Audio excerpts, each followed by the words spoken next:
Sayang, di ba? Dito sa part na to, napakarami pa rito mga masters. Wala ring mga nakatira dito. Yan o. Grabe no, sayang. Bakit hindi na lang kasi anuhin to ng government, no, ayusin para matirahan na ng tao. Sayang po kasi no. Yung daming mangga. Ay, ang daming mangga. Ayan o. Dami.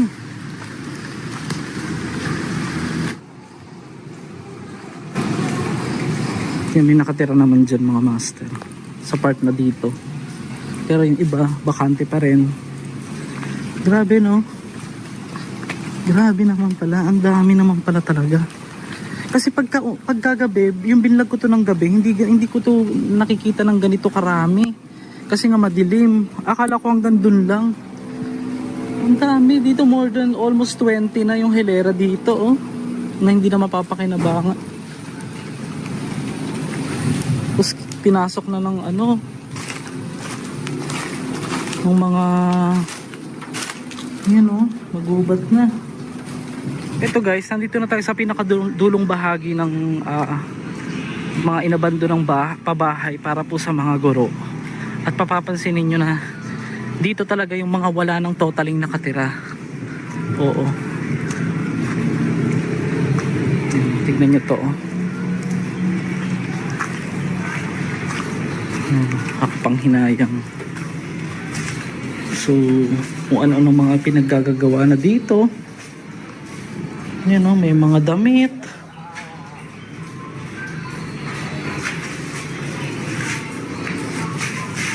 Maraming mga ano, panghinayang.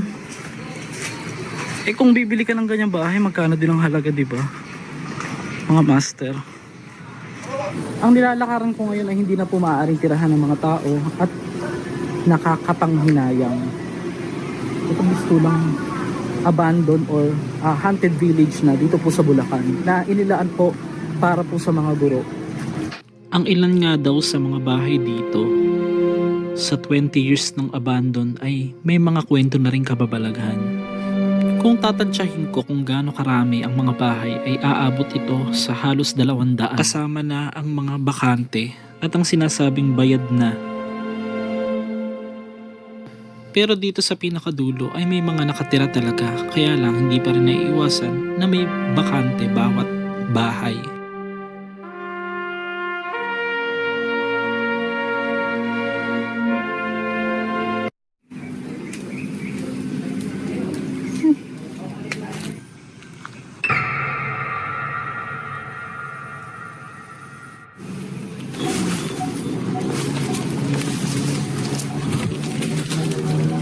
Parang nangaharang yung balete, no?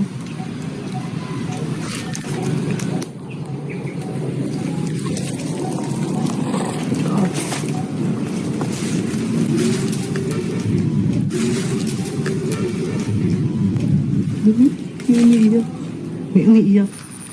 Wala. So guys, ayun nga doon sa sinabi ng ni Lola na nakausap din natin. Ito pala talaga ay pabahay nga talagang sadya para po sa mga guro, mga teacher natin na malalayo po yung mga tirahan nila. Kaya iyon, as in yung iba daw taga Mindoro pa, iba't ibang parte ng Pilipinas dito sana dadalhin. Pero tataka lang ako, saang school kaya yun? Bakit dito sila dadalhin? At yung iba naman daw talaga nag-apply dito. Yun, parang may kumakalabog pa. So guys, ito, diretso na tayo sa Pampanga. Yung isa pang mga abandonadong bahay na pabahay din. Hindi ko lang alam kung para sa mga teacher iyon. Sana tapusin yung video hanggang dulo para ma-explore natin. At huwag kalimutang i-like para po sa mga suporta. Panghihinayang at kababalaghan ang aking nararamdaman dito. Lalo nung naalala ko ng kinuwento sa akin ng mga bata dati na talagang may mga nagpapakita ka umano. Ito nga yung mismong bahay na may nambato sa akin before na hindi ko makakalimutan hanggang ngayon. At ito rin yung mismong pinakalugar na madalas nga nakikita nga doon nila na wala naman doon nagsisiga pero may usok silang nakikita rito. Ito nga yung pinapaniwalaan nga nilang nakatira rito sa malaking balete na sinasabi nga nilang tinitirahan ng isang kapre.